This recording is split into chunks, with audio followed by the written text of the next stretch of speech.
Hello students, welcome to the channel English with Ansh. मैं हूं अंश। तो आज हम स्टार्ट करने जा रहे हैं भैया आपका रिवीजन क्लास सेकंड। ओके, जैसा कि आप सभी को ध्यान है, मैं आपके हाफ ईयरली एग्ज़ाम के लिए रिवीजन करवा रहा हूं। आप सभी को ध्यान है, प्रीवियस लेक्चर में हमने क्लास फर्स्ट करी थी, जिसमें हमने आपके फ्लेमिंगो के जो प्रोज चैप्टर्स थे, जो चैप्टर्स थे ना आपके, उनको कंप्लीट करा था। हमने 5 चैप्टर्स करे थे। The last lesson, lost spring, deep water and the red trap and Indigo. Okay, और इम्पोर्टेंट क्वेश्चन आंसर्स भी मैंने आपको साथ ही बता दिए थे। प्रीवियस लेक्चर अगर जिसने नहीं देखा हो वो देख लीजिए, क्योंकि हम सेलेक्टेड मैटर को ध्यान में रखते हुए क्या रिवीजन क्लास कर रहे हैं। ओके, तो in this video we will discuss poetry section. आपके फ्लेमिंगो का पोइट्री सेक्शन बात करेंगे हम। देखो, 5 पोएम है। Okay, my mother at 66, keeping quiet, और a thing of beauty, a road side stand and Jennifer tiger. In this video we will discuss my mother at 66 की मैं आपको समरी बता दूंगा, keeping quiet and a thing of beauty, ये important है। Okay, क्योंकि इनमें से आपको देखो क्वेश्चन आंसर्स देखने को भी मिलेंगे, एंड आपको जो आपके रिफरेंस टू कॉन्टेक्स्ट एक्सप्लेनेशन आती है ना, उस पर भी इस वीडियो में हम बात करेंगे। देखो, समरी हो जाएगी, इंपॉर्टेंट क्वेश्चन आंसर्स बता दूंगा, एंड जो इंपॉर्टेंट क्वेश्चन है वो इंपॉर्टेंट एक्सप्लेनेशन है रिफरेंस टू कॉन्टेक्स्ट। ओके, वो देख लीजिए।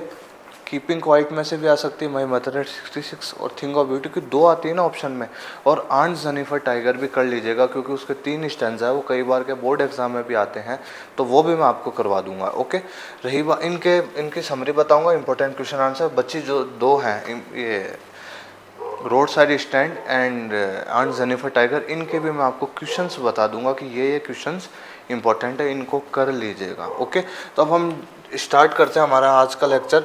ज़्यादा समय नहीं गवाएंगे, बस आपको अच्छे से अटेंटिवली सुनना है, समझना है, ज़्यादा कन्फ्यूज़ होना नहीं है, रिवाइज करते रहना है, चीज़ों को भूलना नहीं है। जो आगे पढ़ रहे हो बहुत अच्छी बात है, लेकिन पीछे का भी रिवाइज करते रहना है। आपको जो कोई पेंडिंग पोर्शन जो आपके स्कूल में नहीं हुआ, सिलेबस में, क्योंकि देखो 100% सिलेबस आता है, लेकिन ऐसा है कि आपका सिलेबस नहीं हुआ तो आपको प्लेलिस्ट मिल जाएगी कंप्लीट, आपको पढ़ा रखा है मैंने, ऐसी कोई चीज़ नहीं है जो हमने नहीं कर रखी है। आपको इंट्रोडक्शन वाली जो वीडियो उसमें ही बता दिया कि हम रिवीजन की 5 क्लास लेकर आऊँगा मैं आपके लिए, जिसमें मैं आपको फ्लेमिंगो, आपकी विस्तास, ग्रामर एंड जो राइटिंग सेक्शन है वो हम कंप्लीट कर लेंगे। ठीक है, देख लीजिए। तो आप अटेंटिवली जुड़ जाइए चीज़ों से। प्रीवियस ईयर भी हमने बहुत अच्छे से पढ़ाई करी थी। 97 तो इंग्लिश कंपलसरी में हाईएस्ट मार्क्स रहे हैं, और 99 इंग्लिश लिटरेचर में रहे हैं। तो पिछले सेशन को भी पढ़ाया था, बच्चे जुड़े हुए थे स्टार्टिंग से एंड तक। आप भी जुड़ जाइए, हम बहुत अच्छे से तैयारी कर लेंगे बोर्ड एग्ज़ाम की भी और हाफ ईयरली की भी। ओके, तो प्लेलिस्ट मिल जाएगी, उसमें आपको सब मिल जाएगा। और कम्युनिटी सेक्शन है ना, जहाँ पे पोस्ट वगैरह हैं, वहाँ पे आप, मैंने टॉपर्स की मार्कशीट भी क्या अपलोड कर रखी है, आप देख सकते हैं। देखिए, अब हम स्टार्ट करते हैं। माई मदर एट 66, इसमें क्या बात है भाई, पोएम में क्या है। देखो, the poet is going from her parents house to Cochin airport. Okay, जो आपकी पोइटेस है कमला दास, वो अपनी मदर के साथ अपने घर से जा रही है, कोचिन एयरपोर्ट जा रही है गाड़ी में। ठीक है, she is with her mother, वो अपनी मदर के साथ में है। वाइल ड्राइविंग, जब वो ड्राइव कर रही थी, the poetess looks at her mother, वो अपनी मदर की तरफ देखती है। She notices that her mother's face is pale and lifeless, वो नोटिस करती है कि यार कि उनकी मदर का जो फेस है ना, वो काफ़ी पेल सा, पीला सा हो रहा है, लाइफलेस सा हो रहा है, कलरलेस लग रहा है, मतलब बहुत ज़्यादा डल लग रही हैं वो। Okay, she looks very dull, the poet becomes so sad because she knows that it symbolises her old age. बाद में उनको पता चल जाता है यार कि यार ये तो इनकी ओल्ड एज को सिम्बलाइज कर रहा है। जो ओल्ड एज, उन जो ओल्ड हो चुकी हैं, वो उसको क्या कर रहा है, सिम्बलाइज कर रहा है her mother's old age. Okay, जो ये जिस तरीके का लाइफलेस फेस लग रहा है, वो डल हो रखी हैं, पेल सी, और इस तरीके से, तो वो सारी चीज़ें उनकी ओल्ड एज को क्या करती है, पोइट को रियलाइज़ होता है कि उनकी मदर है वो अब काफ़ी ज़्यादा ओल्ड हो चुकी हैं। The poet wants to divert her mind, अब इस ख्याल से वो डाइवर्ट होना चाहती है, क्योंकि वो परेशान करता है ख्याल उनको, तो वो अपने इस थॉट से डाइवर्ट होना चाहती है। So she to look outside from the car, तो वो अपने कार की विंडो से बाहर की तरफ देखने लग जाती है. She notices that young trees are running fast and happy children are running out from their homes. वो देखती है कि जो यंग ट्रीज़ हैं वो बहुत अच्छे से, मतलब कि एक तरीके से रनिंग फास्ट का मीन्स क्या हुआ भाई, जो यंग ट्रीज़ है मीन्स जो पेड़ पौधे हैं वो भाई वो रनिंग क्या ग्रो हो रहे हैं अच्छे से, ओके, बढ़ रहे हैं. और जो बच्चे हैं वो बहुत खुशी खुशी अपने घर से बाहर जा रहे हैं, खेलने जा रहे होंगे. तो एक तरीके से ये जो चीज़ें हैं वो बाहर देखती है पोइट आपकी, कि बाहर ट्रीज़ हैं वो ग्रो कर रहे हैं और जो बच्चे हैं वो हंस रहे हैं, खेल रहे हैं, ओके, भाग रहे हैं. इस तरीके से देखो, here the poet creates a contrast between young age and old as. यहाँ पे पोइट ने यंग एंड ओल्ड एज के बीच में एक कॉन्ट्रास्ट करा है. मीन्स कार के अंदर जो है उनकी मदर है वो ओल्ड एज को सिंबलाइज कर रही है, और बाहर जो ये जो यंग ट्रीज़ हैं, क्योंकि यंग ट्रीज़ मीन्स जो ग्रो हो रहा है वही तो यंग है, ओके, जो वो यंग एज को दिखा रहे हैं. जो बच्चे हैं वो भी क्या है, हैप्पी हैं, ओके, हैप्पी हैं, बहुत ज़्यादा बाहर जा रहे हैं, खेल रहे हैं, तो बच्चे हैप्पीनेस को दिखा रहे हैं, जॉय काफ़ी ज़्यादा खुश हैं वो, और काफ़ी ज़्यादा केयरलेस हैं, मस्त अपनी मस्ती में गुम है और बढ़ रहे हैं. तो ये चीज़ें एक तरफ है ओल्ड एज और एक तरफ है यंग एज, ओके. तो there is a contrast between young and old age, okay. तो कार के अंदर का एटमॉस्फेयर ओल्ड एज को सिम्बलाइज करता है उनकी मदर, ओके. देख लीजिए, old age refers to dullness, decay, lifelessness and weakness. जो ओल्ड एज है वो डलनेस को रिफ़र करती है, डिके समाप्ति उसको रिफ़र करती है, लाइफलेसनेस को, वीकनेस को, कमज़ोरी को. While young age refers to joy, happiness, energy and hope. क्योंकि यंग एज में एनर्जी भी रहती है, होप भी रहती है, हैप्पीनेस भी रहती है. समझ रहे हो? तो यहाँ पे कॉन्ट्रास्ट. आगे देखिए, when they reach the airport, drive करते करते जब वो एयरपोर्ट पहुँच गए, the poet looks at her mother again. फिर वो अपने मदर को एक बार फिर से देखती है, okay. She feels that her mother is looking very sick and डल.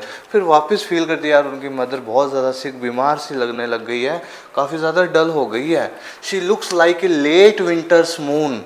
वो सर्दियों के अंतिम में जो चांद आता है ना, उस प्रकार से लग रही है. लेट विंटर्स मून से क्या मतलब है? देखो, लेट विंटर मून होता है ना जो, वो भी काफ़ी ज़्यादा डल होता है, पेल सा होता है, पीला सा होता है, उसमें कलर नहीं होता है, कलरलेस होता है वो, ओके. काफ़ी ज़्यादा कमज़ोर सा हमको देखने को मिलता है लेट विंटर में जो मून होता है. तो इसी तरीके से उनकी जो मदर है वो भी क्या लग रही है, काफ़ी ज़्यादा डल लग रही है, पेल लग रही है, वीक लग रही है. समझ रहे हो? तो इसलिए लेट विंटर्स मून से उनको कंपेयर कर दिया है, ओके. देखो, the poet feels about her separation from her mother. Poet feel करती है अपना सेपरेशन उनकी मदर से. She feels that old familiar act and fear that the separation from her mother brings. This is her childhood fear also. Familiar एक उनको वापस, एक यानी पीड़ा, और चाइल्डहुड फियर बचपन का जो डर है वो उनको फिर से याद आ जाता है. पोइट को एक फैमिलियर एक और चाइल्डहुड फियर है, दोनों एक ही चीज़ है, ध्यान रखना. तो फैमिलियर एक और चाइल्डहुड फियर क्या है पोइटेस को? आपकी अपनी मदर से सेपरेशन, जो उनको बचपन से इस चीज़ का डर रहा है कि एक समय बाद मेरी मदर मेरे साथ नहीं रहेगी. तो ये जो ख्याल है ना, ये उनके बचपन से उनको क्या कर रहा है, परेशान कर रहा है. तो अब ऐसी स्थिति में अपनी मदर को देखने के बाद जो पोइटेस है वो फिर से उस ओल्ड फैमिलियर एक या फिर चाइल्डहुड फियर है ना जो उनको याद आ रहा है, ओके, उनको परेशान कर रहा है. This is her childhood fear also. At the end she overcomes her feelings. आखिर में भाई अपनी फीलिंग्स से ओवरकम आती है, बाहर आती है. एंड प्रॉमिस हर मदर, और प्रॉमिस करती है अपनी मदर को, सी यू सून अम्मा, मैं तुमसे फिर मिलूंगी अम्मा. इस तरीके से मेंशन करा है उनको. She hides her tears and pain. अपने टीयर्स को, अपने आंसुओं को और अपने दर्द को अपने पीछे ही छुपा लिया और अपनी मदर को एक हैप्पीली गुड बाय कहा. She only smiles and smiles. वो केवल मुस्कुराती रही, अंदर दर्द छिपाए, आंसू छिपाए. And says a happy goodbye to her mother और अपनी मदर को एक हैप्पी गुड बाय कहना चाहते, क्योंकि वो अगर हैप्पी गुड बाय नहीं कहे और है ना ज़्यादा टेंशन में या फिर परेशान होके उनको दिखे तो फिर उनकी मदर भी परेशान होगी ना, इसलिए वो अपनी मदर को परेशान नहीं करना चाहती, वो अपनी मदर को हैप्पीली गुड बाय करना चाहती है, अपने दर्द अपनी पीड़ा को अपने अंदर छुपा लेती है और उनको एक हैप्पीली गुड बाय करती है और मेंशन करती है सी यू सून अम्मा, मैं आपसे फिर मिलूंगी। ओके, इस तरीके से पोइट्री है, काफ़ी इमोशनल पोइट्री है काफ़ी। ओके, तो होप करता हूँ आपको ये समझ आ गई होगी बहुत अच्छे से। ठीक है, देखिए ये कुछ इम्पोर्टेंट क्वेश्चन आंसर्स हैं इसके, ये क्वेश्चंस आप कर लीजिएगा, इन क्वेश्चंस को आपको ध्यान में रखना है। देखो, what is the kind of familiar act and that poet fears.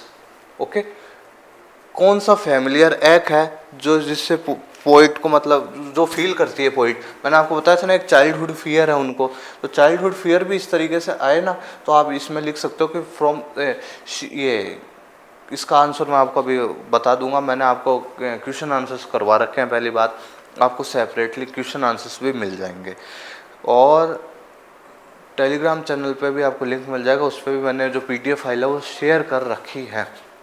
ठीक है, तो आप उसको क्या देख सकते हैं, उसमें आपको क्वेश्चन एंड आंसर मिल जाएंगे। वो आपको टेलीग्राम चैनल पे ज्वाइन होना पड़ेगा और फिर उसमें प्रोफाइल पे जाके नीचे स्क्रॉल करना पड़ेगा, क्योंकि नीचे की साइड पे पहले के भेजे हुए हैं ना, तो आपको वहाँ पे क्वेश्चन आंसर्स की जो PDF फाइल है वो भी मिल जाएगी। बाकी सेपरेटली मैंने वीडियो में भी पढ़ा रखा है। बाकी आपके पास अगर हो क्वेश्चन आंसर्स लिखे हुए हों, आपके पास कोई भी सामग्री हो पढ़ने की, उसमें से कर लीजिएगा, कोई दिक्कत वाली बात नहीं, बस हमारे को क्वेश्चन तैयार होने चाहिए। ओके, देखो, what is the kind of pain and act that poet feels, what are the young trees described as sprinting यानी running। okay, why has the mother has been compared to the late winter's moon, important है भाई। what do the parting words of the poet and her smile signify। Okay, और एक देख लीजिए, अगर क्या पता ऐसे लॉन्ग आंसर में आ जाए, right A summary of the poem my mother at 66, या इस तरीके से आ जाए right A theme of the poem, A central idea of the poem. Okay, तो मैं आपको बता देता हूँ कि आपके कुछ ये जो क्वेश्चन आंसर्स हैं मैं आपको बता देता हूँ। ओके, देख लीजिए कि कुछ क्वेश्चन आंसर्स हैं। देखिए ये जो क्वेश्चन था, what is the kind of pain and act that poet feels, और what is the childhood fear the poet is suffering from, ये इसका आंसर है, ज़रूर तैयार कर लेना। ओके, ये क्वेश्चन तैयार कर लीजिए, आप स्क्रीनशॉट ले लीजिए। ओके, कैप्चर कर लीजिए आप स्क्रीनशॉट। और फिर नेक्स्ट क्वेश्चन देखो, why are the young trees described as sprinting, इसका आंसर ये रहा। आप इसको भी देख लीजिए, इसको भी तैयार करना है आपको। ओके, ये इंपॉर्टेंट है आपको हाफ ईयरली एग्जाम में भी और बोर्ड एग्जाम के लिए भी। ओके, इंपॉर्टेंट है। और ये दोनों क्वेश्चंस लेट विंटर्स मून और देखो smile signify in the poem, इस तरीके से भी आ जाए तो आप कर सकते हो ये। ओके, पार्टिंग वर्ड्स है ना जो। ओके, तो इस तरीके से है ये।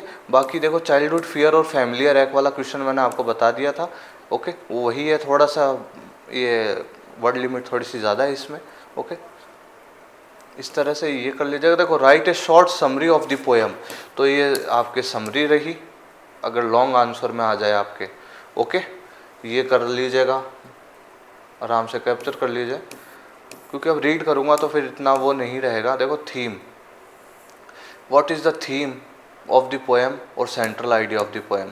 देखो इसकी ये यहाँ पर है, इसका आंसर ये रहा। ओके, थीम और सेंट्रल आइडिया अगर कुछ भी आए इस तरीके का तो आप ये ज़रूर कर सकते हैं, कोई दिक्कत वाली बात नहीं है। ओके, समझ में आ गया। तो ये थे कुछ क्वेश्चंस।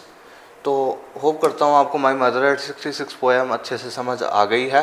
एंड आपको मैंने इम्पोर्टेंट क्वेश्चन आंसर्स जो हैं आपके वो भी क्या बता दिए हैं।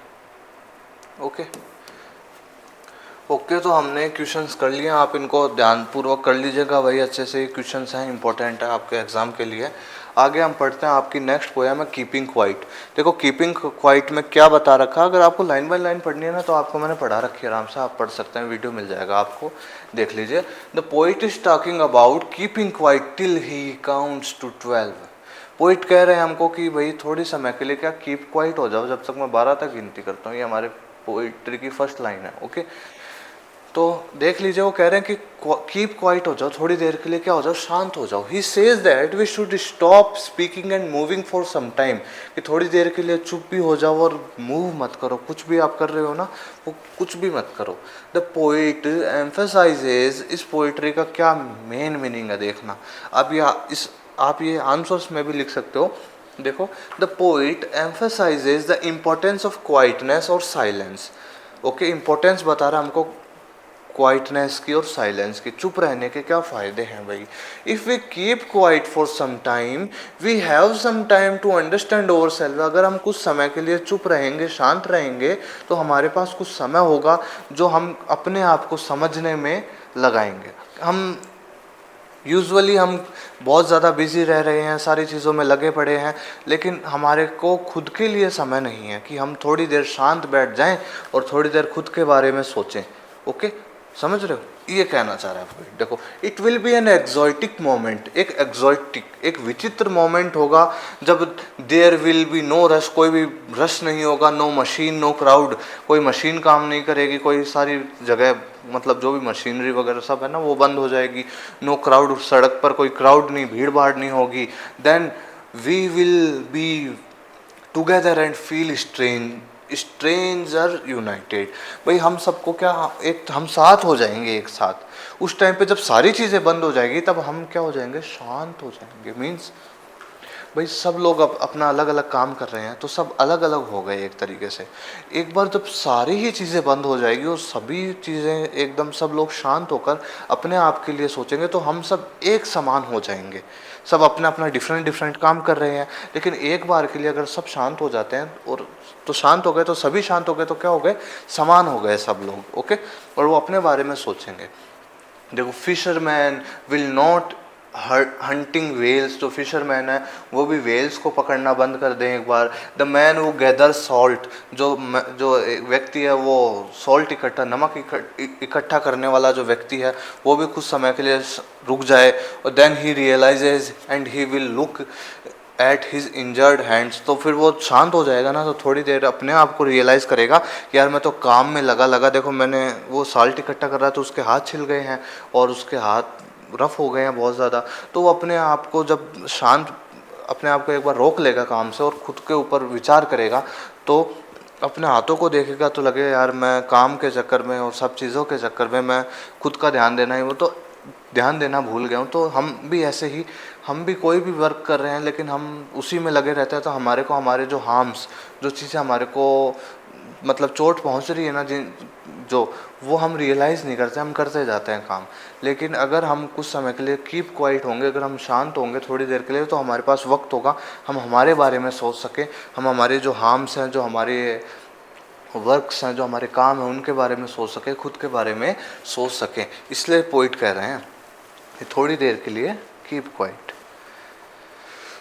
देखो कहाँ है फिर, देखो, the poet wants to convey that if we stop for some time we realise over works and harms. हम हमारे हार्म्स को, जो हमारे चोट पहुंच रही है, जो भी हम पीड़ा पहुंच रही है, उनको क्या करेंगे, रियलाइज़ करेंगे।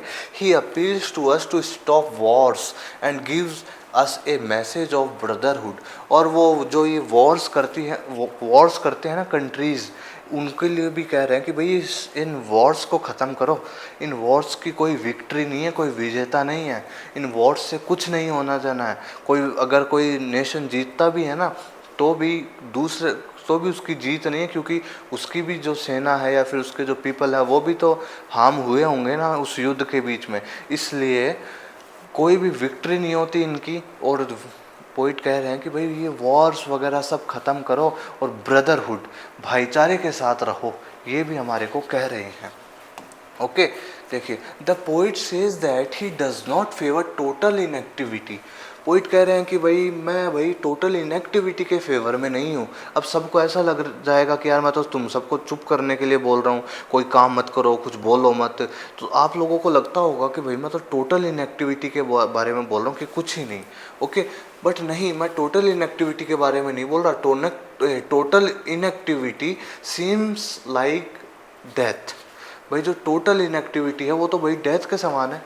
डेथ के समान ही है total inactivity. He just wants to keep quiet for some time and do our work silently and patiently. बस ये चाहते हैं कि भैया आप जो भी काम कर रहे हो आप साइलेंटली पेशेंटली करते रहिए। बस थोड़ा थोड़ा वक्त खुद के लिए निकाल लीजिए जिसमें आप खुद को क्या करें, खुद को समझ सकें, खुद के ऊपर काम कर सकें, खुद के लिए सोच सकें। ठीक है, okay. That we have some time to introspect our self. हम खुद की क्या कर सकेंगे, इंट्रोस्पेक्ट कर सकेंगे, एक खुद को जान सकेंगे। Okay, the poet says that we can learn from earth. Poet कह रहे हैं हम इस पृथ्वी से बहुत कुछ सीख सकते हैं। एग्जाम्पल दे रहे हैं, which appears lifeless and inactive in autumn. Autumn के सीजन में जो पृथ्वी एकदम हमारे को लाइफलेस सी प्रतीत होती है, सारे पत्ते झड़ जाते हैं, एकदम लाइफलेस सी माहौल लगता है, हवा भी इस तरीके से चलती नहीं है, और एक तरीके से ऑटम में एकदम शांत सा माहौल होता है नेचर में भी। तो नेचर भी इस तरीके से लगती है कि भाई डेड हो गई है। ओके, लेकिन लेकिन and then becomes full of life in spring. लेकिन हम स्प्रिंग के सीज़न में देखते हैं तो वाह, क्या हवा चलती है, क्या जो ट्रीज़ हैं वो, जो फ्लावर्स हैं कितने ब्लूम कर रहे होते हैं, ट्रीज़ हैं वो लहरा रहे होते हैं बढ़िया तरीके से। मतलब एक तरीके से नेचर भी एकदम बहुत फुल ऑफ लाइफ लगती है कि यार क्या, मतलब बहुत नेचुरल सीनरीज, बहुत अच्छा लगता है हमारे को। तो वही अर्थ जो ऑटम के सीज़न में एकदम लाइफलेस सी प्रतीत होती है हमारे को, स्प्रिंग के सीज़न में वो इतनी ज़्यादा खिल जाती है।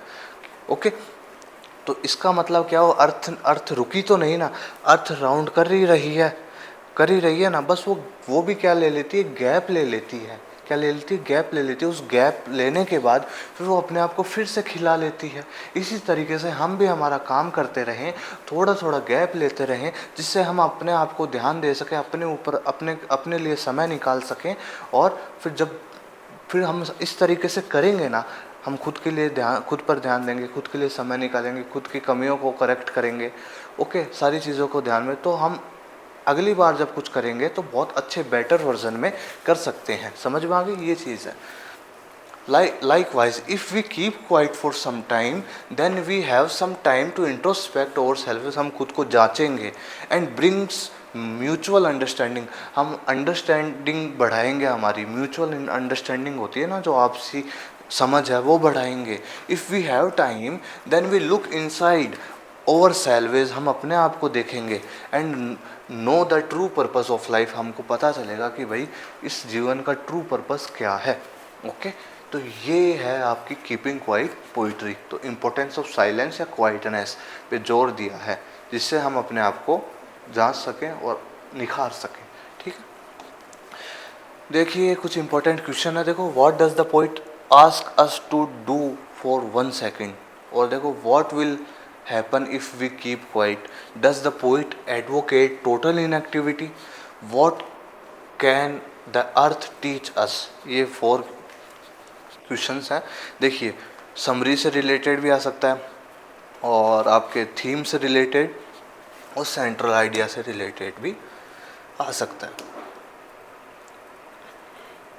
मैं आपको बता देता हूँ क्वेश्चन।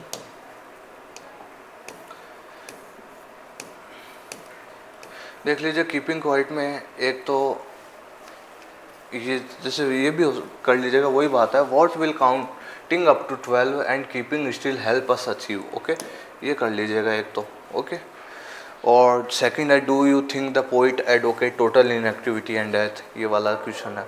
ओके, एंड ये जी, हाँ ये क्वेश्चन मिस हो गया। देखो, ये भी शायद मेंशन है या नहीं है। देखो, ये भी है, what is the sadness that the poet refer in the poem.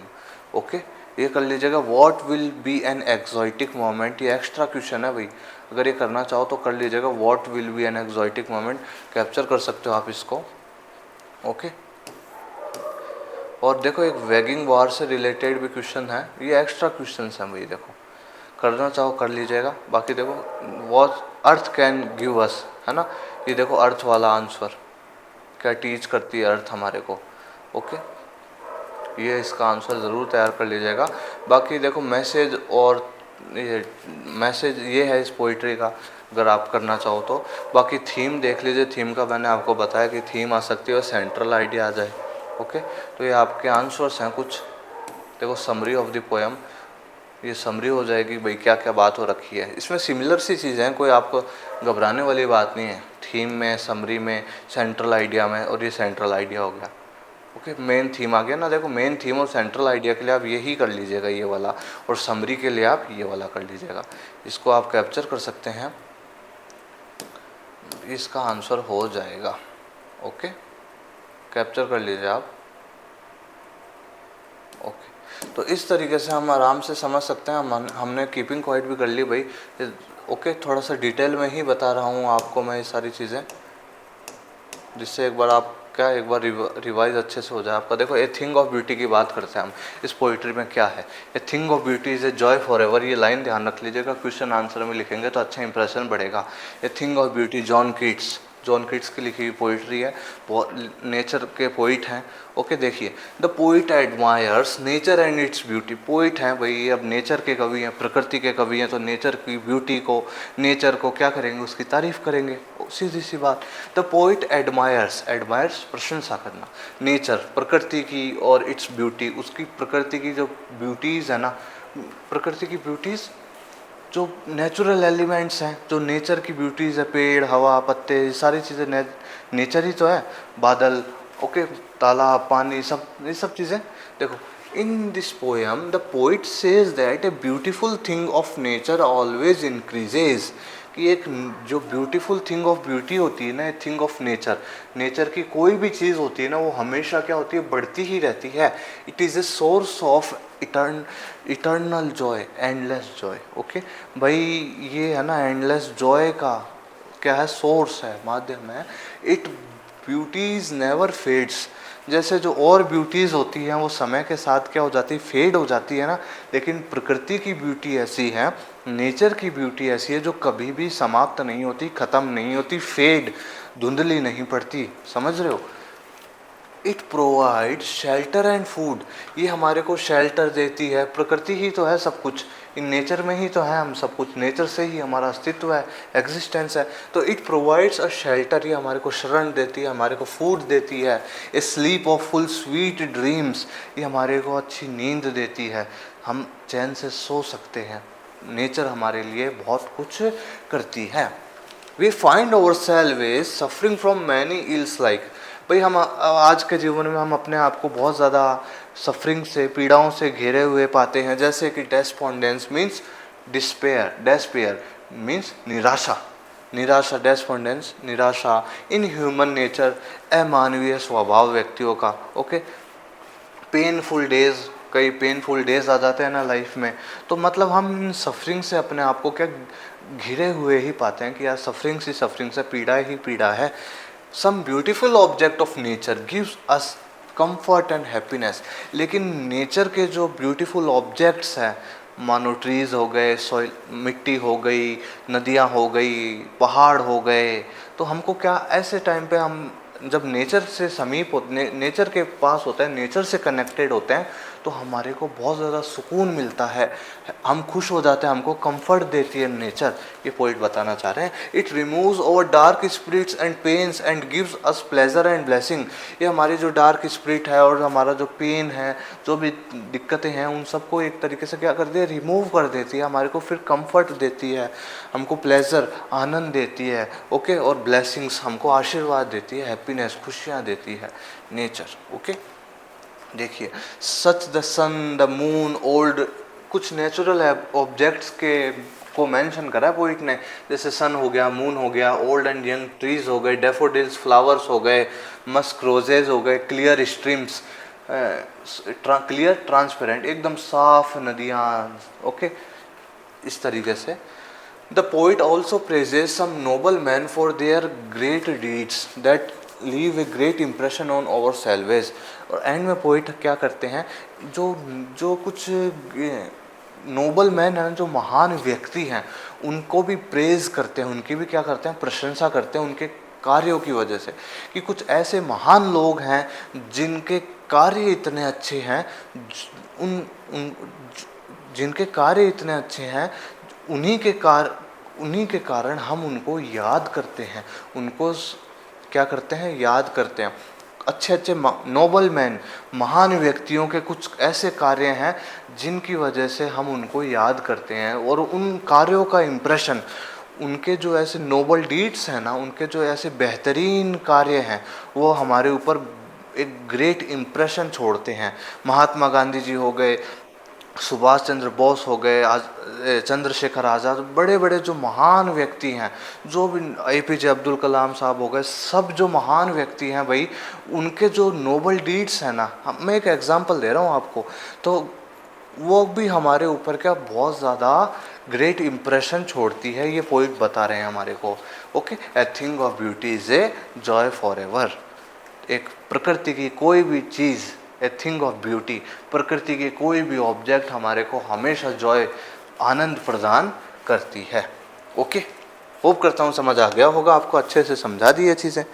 देख लीजिए, list the beautiful things of beauty mention in the poem, ये कर लीजिएगा। देखिए, list the things that cause suffering and pain, ये कर लीजिएगा। What does the poet say about the endless fountain of immortal drink, ये कर लीजिएगा। What is the message conveyed through the poem, ये कर लीजिएगा। और सेंट्रल आइडिया, समरी और थीम, ये कुछ क्वेश्चंस हैं, देख लीजिएगा भाई, इनको आ जाएगा आपका इनमें से कोई ना कोई क्वेश्चंस। ओके, बाकी एक बार आप यहाँ भी नज़र मार लीजिए। ए thing of beauty, John Keats. देखो ये जो क्वेश्चन है, ये list the things of beauty mention in the poem, ये जो क्वेश्चन है, देखो इस तरीके से भी आ जाता है, आप इसका आंसर कर सकते हैं आराम से। ओके, देख लीजिए, देखो, describe the things that cause suffering and pain, ये आंसर है। ओके, और ये भी देख लीजिएगा, एक बार देख लीजिएगा, मैंने इसको मेंशन नहीं करा। देखो, what does the line therefore we are reading a flowery band to bind us to earth. Okay, देख लीजिएगा।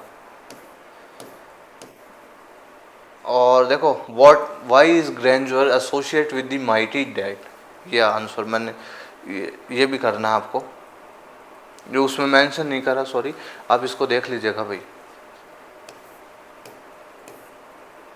और आपके फिर समरी थीम से रिलेटेड, देखो, how is a thing of beauty is a joy for ever, ये extra question है।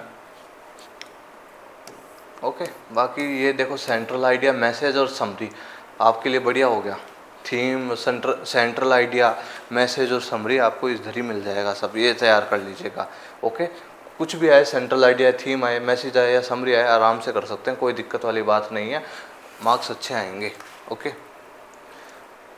Capture कर लीजिए आप, देन हम नेक्स्ट चलते हैं। आप तो हमने पोइट्रीज तो कर ली भाई, कर ली ना, 3 पोइट्री को मेरे को आपको पढ़ाना था, समरी और इम्पोर्टेंट क्वेश्चन आंसर्स बताने थे, वो बता दिए। बाकी देखो, ये कुछ क्वेश्चन है, रोड साइड स्टैंड के ये क्वेश्चन है, और आंट जेनिफर टाइगर के 3 क्वेश्चन हैं, इनको देख लीजिएगा एक बार आप। ठीक है, रोड साइड स्टैंड के ये 5 क्वेश्चन है, और आंट जेनिफर के ये क्वेश्चन आपको, ये मैंने सेपरेटली पढ़ा भी रखे हैं, क्वेश्चन आंसर्स की भी वीडियोस हैं, आपको मिल जाएंगे, इनको देख लेना। और ओके, ये क्वेश्चन आप देख सकते हैं, आंट जेनिफर के हैं और रोड साइड स्टैंड के। अब भाई हम बात कर लेते हैं इंपॉर्टेंट एक्सप्लेनेशंस, आपके 6 मार्क्स का या 5 मार्क्स के एग्ज़ाम में आ सकता है, आ सकता क्या, आएगा ही। ओके, तो आपकी पोइट्रीज हैं, माई mother at 66, keeping quiet and a thing of beauty, उनकी मैं आपको करवा देता हूँ। ओके, देख लीजिए, माई मदर एट 66 का स्टैंजा ये है फर्स्ट। देखो, थोड़ा सा मैं स्पीड आपको थोड़ा सा जल्दी करवाऊंगा चीज़ें, ओके, वरना लेक्चर बहुत ज़्यादा हो जाएगा, मैं नहीं चाहता आपका ज़्यादा टाइम ख़राब हो। बाकी आप भी, मेरे को वीडियो में स्टार्टिंग में कह देना चाहिए था, चलो आप कह देता हूँ, आपको वीडियो का जो स्पीड है ना, वो आप अपने अकॉर्डिंग कर लीजिए भाई, आपको थोड़ी सी बढ़ाकर रखनी कर लीजिए, क्योंकि मैं नहीं चाहता किसी भी तरह से आपका टाइम वेस्ट हो, बस आप अच्छे से चीज़ों को समझ जाएं, अटेंटिवली पढ़ लीजिए भाई, कोई दिक्कत वाली बात नहीं है। देखो, स्टैंजा 1 है, driving from my parents home वाला जो है, ऐसे स्टैंजा आ जाएगा आपके, और फिर आपको रिफरेंस, कॉन्टेक्स्ट और एक्सप्लेनेशन करना है। तो रिफरेंस में सेम लाइनें हैं, कोई दिक्कत वाली बात नहीं, बस पोइट्री का ये ध्यान होना चाहिए आपको। देन और फिर पता चल जाएगा आपको इस पोएम में से है, उस पोइट्री की राइटर, उस पोइट्री के राइटर कौन है, बस। These lines have been taken from the poem My Mother at 66, written by या composed by Kamala Das. Okay, कोई सा भी स्टैंजा आ जाए, माई मदर एट 66, तो आपको सेम लाइन, आप दूसरी को पोएम से आ जाए, अच्छा ये तो कीपिंग क्वाइट का स्टैंजा है, These line have been taken from this poem Keeping Quiet, written by या composed by Pablo Neruda. समझ रहे हो? इस तरीके से देखो स्टैंजा 1 रेफरेंस वही होगा. This line have been taken from the poem my mother at 66 written by the great Indian poetess Kamala Das. Okay, देखिए इसकी फिर हम लिखते हैं कॉन्टेक्स्ट. कॉन्टेक्स्ट क्या होता है भाई? कॉन्टेक्स्ट होता है इस स्टैंजा में क्या बात हो रखी है. वही चीज़ है यार, आप हिंदी में संदर्भ प्रसंग व्याख्या करते हो ना भाई, आपको दे देते हैं पद. वही चीज़ है रेफरेंस कॉन्टेक्स्ट एक्सप्लेनेशन. रेफरेंस संदर्भ कॉन्टेक्स्ट प्रसंग और एक्सप्लेनेशन व्याख्या, वही चीज़ है. देखो कॉन्टेक्स्ट मतलब इस स्टैंजा में क्या बात हो रखी है. द पोइट, देखो मैं अभी आपको समझा तो दी है पोइट मैंने अच्छे से, मैं आपको इंग्लिश में ही बता रहा हूँ ये चीज़ें, आप समझ लीजिएगा. अब आपको हिंदी अब 12th स्टैंडर्ड में आपको तो समझ आ ही जाएगा सब. आप एक बार पोइट्री पढ़ाई दिए. देखो the poetess is going from her parents home to Cochin airport by car with her mother. Okay, she looks at her mother who appears very dull and colorless. The poetess feels sad and realizes her mother's old age. Context में इस stanza में ये बात हो रही है. Explanation, उसकी थोड़ी सी व्याख्या कर दो, थोड़ा सा डिटेल में लिख दो उसके बारे में. आपने पोएम पढ़ लिया, अच्छे से समझ आ गया, आप लिख दो. The poetess is driving to the airport with her mother sitting beside her. When she looks at her mother, she feels that her mother is dozing with her open mouth. Dozing मतलब ऐसे हमको कई बार नींद आती है तो dosing होती है ना हमारे को, ऐसे समझ रहे हो वो. ओके, और उनका मुंह जो है वो खुला है. Her face looks pale and lifeless like that of a corpse. उनका जो चेहरा है वो पीला सा पड़ रहा है, लाइफलेस, एकदम ऐसा लग रहा है कि जान ही नहीं है. और like that of a corpse. Corpse क्या होता है भाई? Dead body of human being. Okay, शव की तरह लग रहा है. She realizes her mother's old age and feels very sad. The sight of painful for the poetess. ये जो दृश्य था वो पोइटेस के लिए क्या था? दर्द भरा था. ओके, क्रिटिकल कमेंट्स आप लिखना चाहो लिख सकते हो, क्रिटिकल नोट्स बोल दीजिए, क्रिटिकल कमेंट्स बोल दीजिए. किस स्टैंजा की क्या खासियत, जैसे आप हिंदी में भी लिखते हो ना विशेष, वो वाली चीज़ है. देखो the poetess uses very simple language in this line. The poet conveys her mother's old age and her fading vitality. Okay, the poet uses a simile, her face ashen like that of a corpse. इस तरीके से. Okay, critical comments means ये आपके विशेष जैसे हिंदी में लिखते हो ना वैसे ही है. ओके, ये ऑप्शनल होता है भाई, लिखना चाहो लिखो, नहीं लिखना चाहो नहीं लिखो. ओके, देखो स्टैंजा 2 है आपका. And realizes with pain that she was as old as she looked. ये वाला है, ऑफ देयर होम्स तक है ये. तो वही चीज़ रेफरेंस वही रहेगा. कॉन्टेक्स्ट मीन्स इस स्टैंजा में क्या बात हो रही है. तो in this lines the poet feels her mother's old age and pain over her condition. To divert her mind, she looks outside from the car window. अपने माइंड को डाइवर्ट करने के लिए वो बाहर देखती है. ओके, देखो explanation. The poetess becomes very sad after realizing that her mother has growing old. Okay, to remove the painful thoughts, she looks outside. She notices the young trees running fast and happy children playing outside their homes. These are symbols of youth, life and energy. There is a clear contrast between the lifelessness of old age and the liveliness of youth. बढ़िया तरीके से contrast कर रखा है कि लाइफलेसनेस मतलब बेजान सी चीज़ें हो जाती है ना ओल्ड एज में, एंड लिवलीनेस एकदम जोश भरी चीज़ें जो यूथ में होती हैं. ओके, और क्रिटिकल कमेंट्स वही चीज़. The poet uses simple language to convey her thoughts. There is a contrast between old age and young age. Okay, तो होप करता हूँ आपको ये समझ आ गया हो. देखिए अब हम स्टैंजा 3 बात करते हैं. But after the airport security check वाला ये जो है स्टैंजा है, और ये and smile and smile and smile. Okay, ये वाला है. देखो रेफरेंस वही रहेगा. कॉन्टेक्स्ट में क्या होगा? The poet tales us that When she reaches the airport, she looks at her mother again and she describes what she saw. Okay. Explanation. After the security check at the airport, the poet stands a few yards away from her mother. Security check है, थोड़ी देर बाद ही poet है वो अपनी mother को फिर से देखती है थोड़ी दूर खड़ी होकर. She looks at her mother again and finds her looking very sick, pale and dull, like a late winter's moon which has lost its brightness and color. Okay, the poet feels the pain of separation from her mother and remembers her childhood fear of losing her. She feels sad. Okay, she feels sad and anxious, चिंतित. Okay, काफ़ी ज़्यादा चिंतित हो गई. But hides her tears, अपने जो tears है अपने आंसुओं को छुपा लेती है. She does not express her pain, only she smiles at her mother. अपने पेन को एक्सप्रेस नहीं करती, ओनली स्माइल करती है और सेइंग सी यू सून अम्मा, मैं तुमसे फिर मिलूँगी अम्मा. She promises to meet her soon and tries to hide her sorrow with repeated smile. Okay, इस तरीके से है.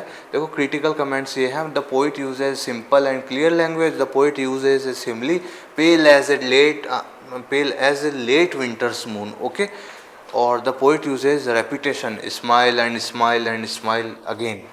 ओके, इस तरीके से आपके माई मदर एट 66 में से पोइट्री आने की कंप्लीट संभावना है, आप कर लीजिएगा. ओके, आगे हम बात करें कीपिंग क्वाइट की बात कर लेते हैं. देखो now we will count to 12. Stanza first है आपका. रेफरेंस इसमें वह क्या रहेगा? This line have been taken from the poem keeping quiet written by Pablo Neruda. Okay, इस तरीके से आपको स्टैंजा पहचान लेना है और फिर लिख देना है. देखो कॉन्टेक्स्ट में क्या होता है, कॉन्टेक्स्ट में होता है उस स्टैंजा में क्या बात हो रही होती है. पोएम अच्छे से पढ़ा दी, अब आपको मैं रीड कर देता हूँ एक बार ये. Okay, in this line the poet is talking about keeping still and quiet for some time.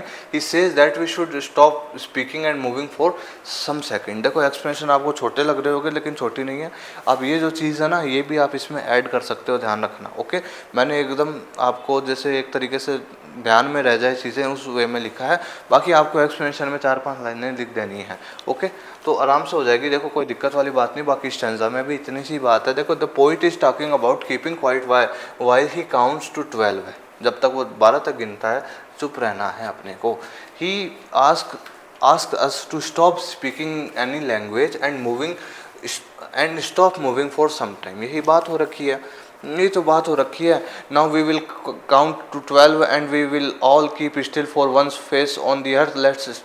Let's not speak in any language और let's stop for 1 second and not move our over arms so much. यही चीज़ है. तो अब ये दोनों चीज़ें हैं ना, कॉन्टेक्स्ट वाली हो रही है, इसमें मिक्स करके लिख सकते हो. देखो क्रिटिकल नोट में the poet emphasises the importance of quietness. इसमें क्या आपने क्रिटिकल नोट में एक चीज़ ज़रूर लिख देना. पोइट है वो एम्फेसाइजेज मीन्स जोर दे रहे हैं. क्या दे रहे हैं? जोर दे रहे हैं इम्पोर्टेंस ऑफ क्वाइटनेस. शांत रहने के क्या इम्पोर्टेंस है उसके ऊपर. Okay, if we keep still for a some time we will learn to understand ourselves. Okay, देखो stanza 28 would be an exotic moment without rush, without engines. Okay, we would all be together in a sudden strangeness. Difference वही है. और इसका ये reference में देखो ये गलत लिख रखा है. कॉन्टेक्स्ट में आपको आना चाहिए. कॉन्टेक्स्ट और ये थोड़ा सा क्या, इसको जब मैटर करवाया गया था एडिटर द्वारा तो थोड़ा सा क्या मिस्टेक्स हैं, तो कोई दिक्कत वाली बात नहीं. मैं रेफरेंस में आ जाएगा. This line have been taken from the poem keeping quiet written by Pablo Neruda. Okay, context में ये चीज़ है. Okay, here the poet conveys the message of keeping quiet and still. Okay, देखो the poet conveys the message of silence and peace for everyone. He tries to combine the people of the world in a sudden strangeness. ये आपको बता दिया था मैंने poem पढ़ाते समय.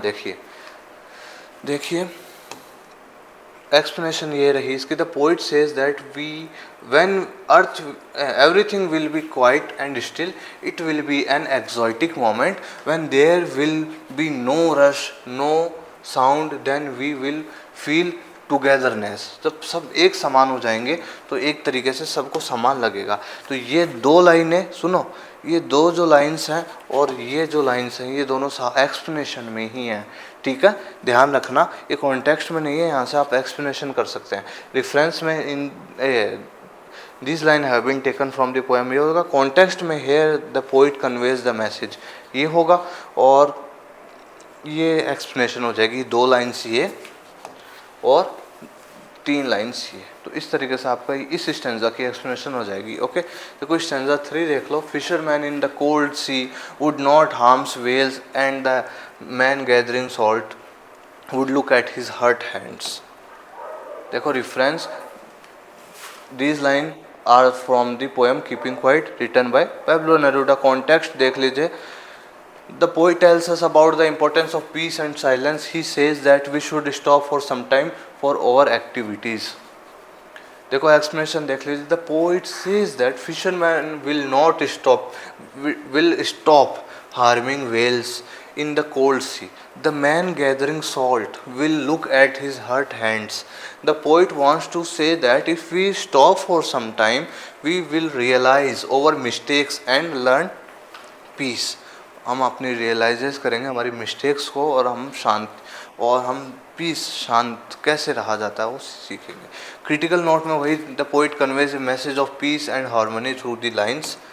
Okay, इस तरीके से हो जाएगा। बाकी the poet uses simple language in this stanza, common है, आप लिख सकते हो। ओके, देखो those who prepare green Wars वाला जो स्टैंजा है वो ये है। रिफरेंस इसका वही ये नहीं है, कॉन्टेक्स्ट होगा। कॉन्टेक्स्ट में होगी ये लाइन। बाकी रेफरेंस आपको पता है क्या होगा। This line have been taken from the poem keeping quiet और रिटन बाय पैब्लो नेरूदा, ये इसका कॉन्टेक्स्ट है। Here the poet conveys a message of peace and brotherhood. Okay, और ये जो कॉन्टेक्स्ट और एक्सप्लेनेशन ये मिक्स है। देखो ये दोनों, देखो वो कॉन्टेक्स्ट है ना, वो एक्सप्लेनेशन ही है, ठीक है, एक्सप्लेनेशन ही है।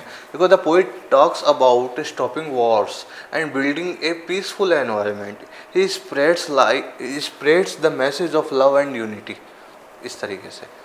इन this line the poet says that, अगर आप इसको सेपरेट कॉन्टेक्स्ट में भी लिखते हो ना इस चीज़ को, तो भी कोई दिक्कत वाली बात नहीं, क्योंकि पोइट ने इस स्टैंजा में यही बात करी है।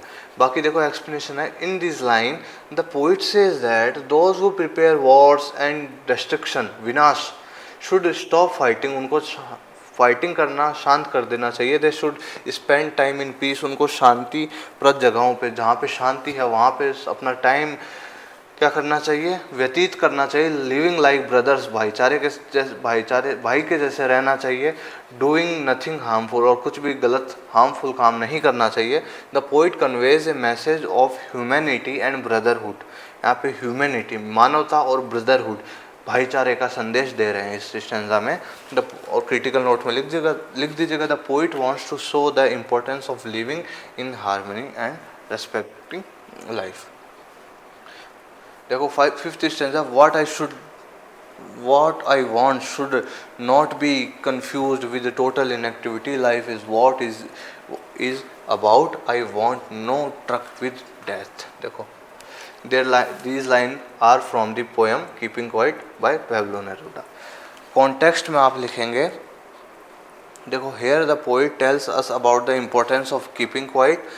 When we are quiet for some time, we understand ourselves. The poet does not advocate total inactivity. Okay, total inactivity को मना कर रहे हैं। ये जो कॉन्टेक्स्ट है ये 3 लाइन वाला, आप इसमें आप बस ये चीज़ लिख सकते हैं। देखो here the poet tells us the importance of keeping quiet, पहली चीज़ तो ये, और लिख दीजिएगा the poet does not advocate total inactivity, ये लिख दीजिएगा। 1-2 लाइन बहुत है, बाकी ये चीज़ सेम, और इसी में आप ऐड कर सकते हो एक्सप्लेनेशन में। The poet says that he does not want total inactivity और death. He is not in favour of total passivity inactivity. Okay, he wants us to keep quiet for some time to reflect upon life and its meaning. Okay, ये बता रहे हैं। तो critical comment, the poet promotes peace not idleness, और silence helps us grow spirituality, इस तरीके से है। और स्टैंजा 6 है, देखो if we were not so single minded about keeping our lives moving, तो इस तरीके तो ये वाला स्टैंजा का reference, these line are taken from keeping quiet by Pablo Neruda. Context आपका ये हो जाएगा, the poet tells us to stop and reflect on our lives और we are too focused on constant activity and progress. Explanation में देख लीजिए, the poet tells us to stop for some time and introspect, थोड़ी देर के लिए शांत हो जाओ और खुद की जांच करो। When we keep quiet we can understand our weakness and fears, हम हमारे वीकनेस जो कमजोरियां हैं, हमारा जो डर है उनको अंडरस्टैंड कर पाएंगे। वी रियलाइजेज दैट और एंडलेस रश ब्रिंग्स सैडनेस, देखेंगे कि यार हमारे जो हम इस तरह एकदम भीड़ युक्त काम कर रहे हैं ना, लगातार करते जा रहे हैं, बिजी हैं इतने, वो यही हमारे को सैड कर रही है चीज़ें। By staying still for a while, भाई थोड़ी देर शांत रहोगे, we can truly understand ourselves, हम अपने आप को जान जाएंगे। क्रिटिकल नोट में देख लीजिए, the poet highlights the importance of silence and self reflection in human life. Okay, इस तरीके से है। सेवंथ स्टैंजा, परहैप्स, ये इंपॉर्टेंट स्टैंजा, ये भी आ जाता है एग्जाम में। देखो, perhaps the earth can teach us. Okay, earth भी हमें काफ़ी कुछ सिखा सकती है। देखो, these line are from keeping quiet by Pablo Neruda. Context और एक्सप्लेनेशन जो है इसकी देख लीजिए, the poet emphasizes the importance of silence, ये आप लिख सकते हैं, हर कॉन्टेक्स्ट में भी लिख सकते हैं, कोई दिक्कत वाली बात नहीं है। The earth teaches us that even when everything seems dead in autumn it comes alive in spring, ये मैंने आपको बता दिया था अच्छे से। एक्सप्लेनेशन देख लीजिए, the poet says that we can learn from the earth which appears lifeless in winter but becomes lively again in spring. Okay, autumn होगा, वो winter नहीं होगा, autumn होगा। Okay, देखो, he suggests that if we keep quiet and reflect we can make new and better beginnings. Okay, ये जो lines हैं 3, आप इसको एक्सप्लेनेशन में भी ऐड कर दीजिएगा। ओके, कोई दिक्कत वाली बात नहीं, वही सेम चीज़ है जो स्टैंजा में बात हुई। देखो, क्रिटिकल नोट में, the poet tells us to stop for some time and understand ourselves, he gives the message of self realization and renewal. इस तरीके से है। तो ये आपके हैं इसके कीपिंग क्वाइट के एक्सप्लेनेशन। अब बात कर लेते हैं अपन जॉन कीट्स की ए थिंग ऑफ ब्यूटी के ऊपर। तो ये है जो फर्स्ट स्टैंजा, ये इंपॉर्टेंट रहता है, ये भी आता है रेफरेंस में आपको। This line have been taken from the poem a thing of beauty written by John Keats. Context में इस स्टैंजा में जो बात हो रही होती है वो, the poet expresses his deep admiration for beautiful things. Okay, मतलब पोइट अपने एक्सप्रेस कर रहा है अपनी प्रकृति के प्रति प्रशंसा को। He believes that beauty never fades, जो ब्यूटी है वो कभी ख़त्म नहीं होती, कम नहीं होती। Remains a source of Joy for ever, और हमेशा जॉय का एक सोर्स बनी रहती है, हमारे को आनंद प्रदान करने का एक सोर्स बनी रहती है। एक्सप्लेनेशन देख लीजिए, the poet says that a beautiful thing is a joy for ever, its beauty never fades but rather increases with time, but कम नहीं होती बल्कि समय के साथ बढ़ती जाती है। It provides us with peace, happiness and calm mind, ये हमारे को शांति, हैप्पीनेस, खुशियाँ और काम माइंड, एक शांत मस्तिष्क प्रदान करती है। It gives us sweet dreams, good health and pleasant sleep. Beauty brings positivity and removes sadness from our lives. Critical notes ये हो जाएंगे, the poet admires the eternal nature of beauty, admires प्रशंसा। Beauty provides relief from pain and sorrow, pain और sorrow से, दर्द और दुखों से क्या करती है, रिलीफ प्रदान करती है।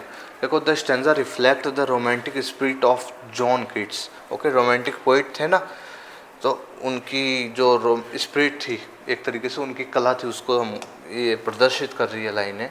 देखो,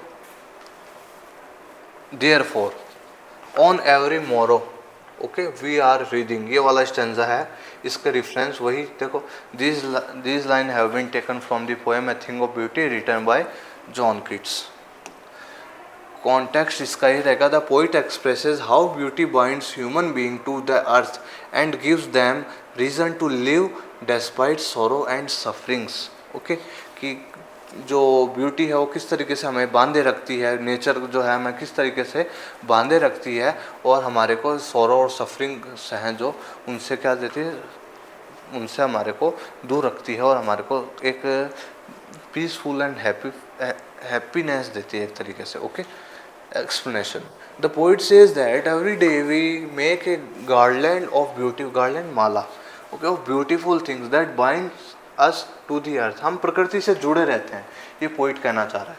Despite all sadness, इस सैडनेस के, डिसअपॉइंटमेंट्स, इन निराशाओं के, दुखों के और इस संसार की क्रूअल्टी से, क्रूरता से, इन सब के बावजूद beauty gives us hope and inspiration. जो ये नेचुरल ब्यूटी, यहाँ पे ब्यूटी नेचुरल ब्यूटी की बात हो रही है, और नेचुरल ब्यूटी प्रकृति की जो ब्यूटीज़ हैं, और नेचुरल ब्यूटी प्रकृति के ऑब्जेक्ट्स हैं। जो beauty gives us hope and inspiration, भाई जो नेचर है वो हमारे को होप प्रदान करती है, आशा, और इंस्पिरेशन प्रदान करती है। It removes the gloom and darkness, ये निराशा को और अंधेरे को हमारी सोल से, हमारी आत्मा से क्या करती है, बाहर करती है, एंड हमारे अंदर पीस, शांति और हैप्पीनेस प्रदान करती है।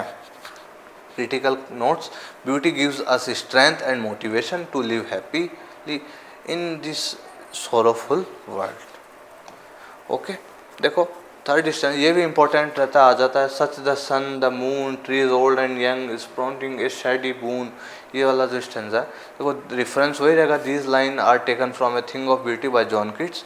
कॉन्टेक्स्ट में जो बात हो रही है, here the poet gives example of some beautiful things found in nature. इसमें कुछ एग्जाम्पल बता रहे हैं पोइट जो इस नेचर में पाए जाते हैं। देखो एक्सप्लेनेशन देख लीजिए। The poet describe the beauty of natural objects like the sun, the moon, trees, daffodils, flowers and cool streams.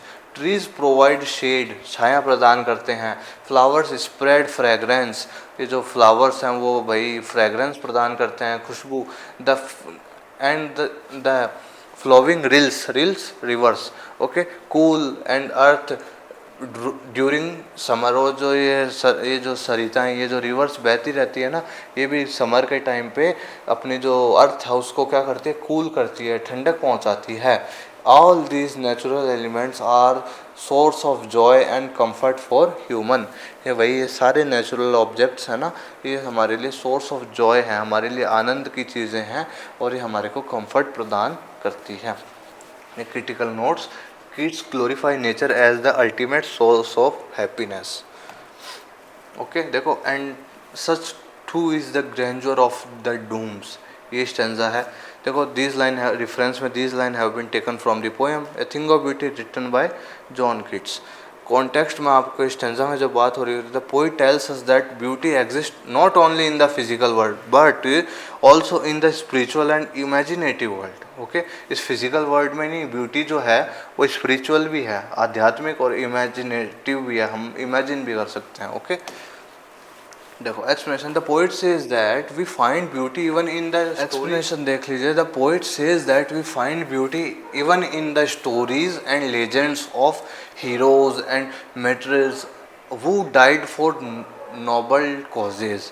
भाई स्टोरीज में भी जो महान जो लोग हैं उनकी भी, उनसे भी हम क्या कर सकते हैं, इंस्पिरेशन ले सकते हैं। वो भी हमारे लिए बहुत बड़े सोर्स ऑफ क्या है, मतलब एक प्राउड मोमेंट वाली फील आता है हमको उनको पढ़कर, सुनकर, उनके गौरव को याद कर कर।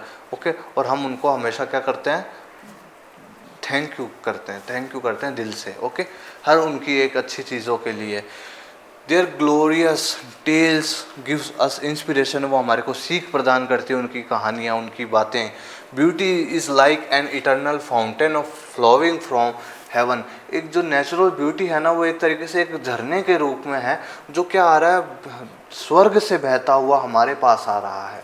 मीन्स नेचर है वो गॉड से भी कनेक्टेड है, सीधी सी बात है। हम नेचर से कनेक्टेड रहेंगे तो हम गॉड से भी कनेक्टेड रहेंगे, which refreshes our soul and provides everlasting joy. अगर हम नेचर से जुड़े रहते हैं तो हमारे को हमेशा रिफ्रेश रखती है, और हमारे को एवर लास्टिंग, जो कभी ख़त्म नहीं होता, ऐसा जॉय, ऐसा आनंद, ऐसा सुख प्रदान करती है nature.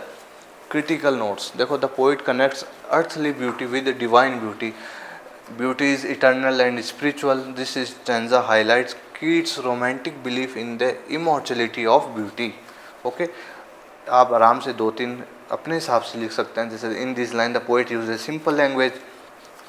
In this line the poet telling us about the importance of beauty and it's it's beautiful objects. Okay, इस तरीके से आप लिख सकते हैं, कोई दिक्कत वाली बात नहीं है। ओके, तो ये थे कुछ इम्पोर्टेंट एक्सप्लेनेशंस आपके पोइट्री की।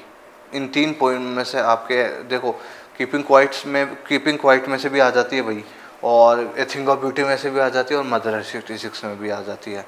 रही बात, देखो मैं आपको एक एक्स्ट्रा आपको मैं सजेशन दे रहा हूँ मैं खुद, कि आप आंट जेनिफर टाइगर वाली जो पोइट्री है इसमें 3 स्टैंजा हैं, 1 2 3। ओके, ये 3 स्टैंजा है, आप है ना प्लीज़ मेरे कहने से आप है ना एक बार इसको भी कर लीजिए, क्योंकि यार क्या पता ऑप्शन में आ जाए, क्या पता ऊपर वाला ऑप्शन आपको नहीं आता हो, नीचे वाला आता हो, तो एक बार आप इसको कर लीजिएगा। देखो इसका ये है स्टैंजा फर्स्ट है ना, उसका रेफरेंस, कॉन्टेक्स्ट एंड एक्सप्लेनेशन, फिर क्रिटिकल नोट्स, ये आप कैप्चर कर लीजिए भाई। ओके, आप इसको रीड कर लीजिएगा, समझ लीजिएगा, पढ़ लीजिएगा, कोई दिक्कत वाली बात नहीं है। ओके, 3 स्टैंजाज हैं। फर्स्ट स्टैंजा ये है, फिर उसका रेफरेंस होगा, फर्स्ट स्टैंजा जो है ना उसका है ये इसका। ओके, उसका रेफरेंस, कॉन्टेक्स्ट एंड एक्सप्लेनेशन, फिर क्रिटिकल नोट्स। सेकंड स्टैंजा है ना, उसका रेफरेंस वही रहेगा, in this line sorry these line have been taken from the poem aunt Jennifer tiger written by Adrienne Rich. Okay, इस तरीके से रेफरेंस हो जाएगा, कॉन्टेक्स्ट ऐसे हो जाएगा, एक्सप्लेनेशन ये हो जाएगा, क्रिटिकल नोट ये हो जाएगा। और ये स्टैंजा 3 उसका है, तो रेफरेंस, कॉन्टेक्स्ट एंड एक्सप्लेनेशन और क्रिटिकल नोट्स आप यही वाला लिख दीजिएगा, ये वाला फर्स्ट वाला। ओके, कोई दिक्कत वाली बात नहीं है, तो आप कैप्चर कर लीजिए इसको। और मेरे कहने से एक्स्ट्रा आपके लिए सजेशन है कि आप इसको भी तैयार करके चले जाइएगा। ओके, पढ़ लीजिएगा, तैयार कर लीजिएगा, बहुत इजी सी पोएम है। अपने मतलब मैरिड लाइफ के ऑडियल्स वगैरह जो हैं, कठिनाइयाँ हैं, और बाद में किस तरीके से वो परेशान हैं, वो सारी चीज़ें एक्सप्रेस कर रखी है आंट जेनिफर टाइगर में। ओके, तो इस तरीके से ये चीज़ें रहने वाली है आपके लिए। होप करता हूँ आज का वीडियो लेक्चर बहुत अच्छा आपके लिए यूज़फुल रहा होगा। ओके, और आपको एक्सप्लेनेशंस भी बता दी मैंने। एक बार मैं आपको फिर थोड़ा सा समराइज़ कर देता हूँ भाई, एक चीज़ एक कह देता हूँ। देखो भाई, आपको हमने इम्पोर्टेंट जो समरी है आपकी, इम्पोर्टेंट जो समरी है आपकी पोएम्स की, ओके, समरी पढ़ ली। और अब आपको भाई देखो किसकी पढ़ी, माई मदर एट 66 की, माई मदर एट 66 की पढ़ ली। मैंने आपको बता दिया ना अच्छे से कि ये बात हो रखी है इसमें। कीपिंग क्वाइट की पढ़ ली भाई, कीपिंग क्वाइट की, और ए थिंग ऑफ ब्यूटी की पढ़ ली।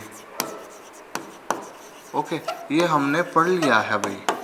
और मैंने आपको साथ साथ कुछ important question answer, important summary अलग हो गई, इम्पोर्टेंट क्वेश्चंस मैंने आपको अलग से बता दिए हैं कि इनको कर लीजिएगा।